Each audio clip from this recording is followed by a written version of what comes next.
Yeah, I'm legitimate world champion, and put some respect on my name. Put some respect on my name, bro. I'm putting the respect. Put some respect on my name. Put some respect on my name, bitch.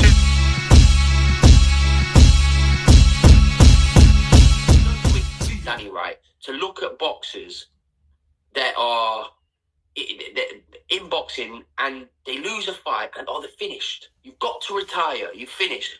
We shouldn't work like that. It shouldn't work like that, because imagine I'm not saying it's the same, but like in tennis, imagine Novak Djokovic loses a match, or one of the high profile tennis players lose a match. Oh, he's finished. Come back next time and he wins a Grand Slam.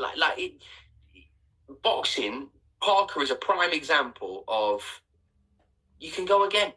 You can go again. You can work on things. You can get better, and you can deliver some of the best performances of your career after a loss. And that's what Joe Parker's done. That's what I mean. I didn't want to bore you into it, but yeah, Parker's on a crest of the wave at the moment, and he deserves his world title shot. I think it's a great fight for the fans. Eamon and I were talking about this last night. If I was in Dubois' team, I would view Joseph Parker as an incredibly dangerous fight stylistically for Dubois.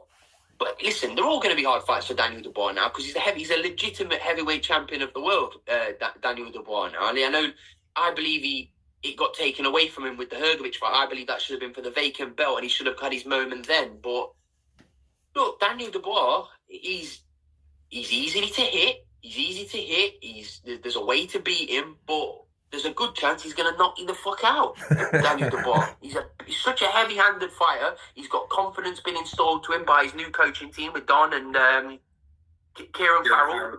Don Charles and Kieran Farrell have installed real confidence and belief into him now.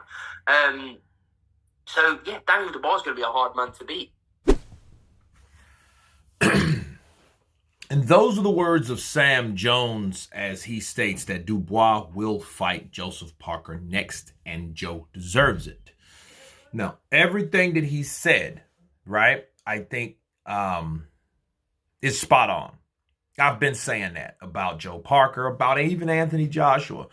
We pretend that in boxing, it's just like you got that one shot, that one opportunity, and if you blow it, it's gone forever. You know what I mean? And I don't think we should have that type of mindset. And I'm glad he used a good example in, like tennis, to make the point and to drive the point home, simply based off the fact that people lose and they can come again, as long as they don't quit. If they quit, it's just over, isn't it? That's all. So, guys like Daniel Dubois, though, again, he's going to have hard fights, okay? I recently had a short about that. Daniel Dubois, every fight that he will fight now, people will be gunning for him. He has a target on his back because he has something that someone else wants, and that's that IBF strap. The most tedious, anal, sticklerish, strict strap around the IBF, right? So, and he's fighting to keep it, and I can appreciate that. But at the same time, he's not scared either. Daniel Dubois is not sitting around like, oh, I just want to fight this fight or maybe that fight. It's like some fighters do. Like a lot of people do that. They are all about, I just want this one fight, and that's it. That PBC Al Heyman shit over there. They practice that a lot over there. A lot of other fighters do too. But, it's all about, hey, I just want this one fight or that fight, or I ain't going to fight. Like, no. For one, you're the IBF champion, so a mandatory is inevitable. Okay.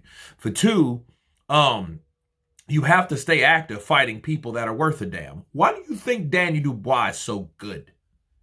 Daniel Dubois is so good and so successful because he's fighting top echelon fighters. Not fighters that you're just running through and is making you look good in their showcase fights. And those showcase fights are making you look like a certain fighter that you're really not, because based on the opposition, you're going and blowing through these guys. Look at Joshua. Otto Weiland, Francis Ngannou. Second fight in Francis Ngannou's career as a boxer, and Otto Weiland that can't punch worth a damn. Okay? He's not really a threat. So, yeah, those are easy pick'ems compared to Jarrell Miller, that guy that kept coming, a big refrigerator just coming at you, and you're hitting him, and he finally gave in the 10th round, and it really wasn't that. It was the fact that he ran out of gas. Then you had Ergovic that was hitting you with about 30 right hands. 2 undefeated fighters, 2 driven, dedicated fighters that don't know what loss is because they never lost. They don't know what it's like to lose. So, yes, that was better opposition, and you just walked through AJ because of the opposition. So, I propose this for Danny Dubois. Danny Dubois should fight Joseph Parker, and if he fights Joseph Parker in a tough fight and he wins, guess what then? That means he will still be prepared for the next fight, okay? The next challenge, because none of it's easy. It don't supposed to be easy. You know what I mean? You get up and train for a reason, so you're prepared to do whatever you have to do. And Danny Dubois is doing exactly that. He's not that richest of rich. He's not on talk shows and all this stuff. He ain't doing all that right now. He probably will one day. You know what I mean? I just hope the day that happens, he will still keep that hardness, right? That hard road. But we don't know. But until then, he's doing the right thing. Fight the best fighters that you can possibly fight now to keep you prepared, to keep that blade sharpened for you to cut another day. But you guys tell me what you think of Sam Jones stating that, hey, Danny Dubois will fight Joseph Parker next, and Joseph Parker definitely deserves it, and I agree on that as well. Of course, please subscribe. And you guys been Counterpunch. Peace!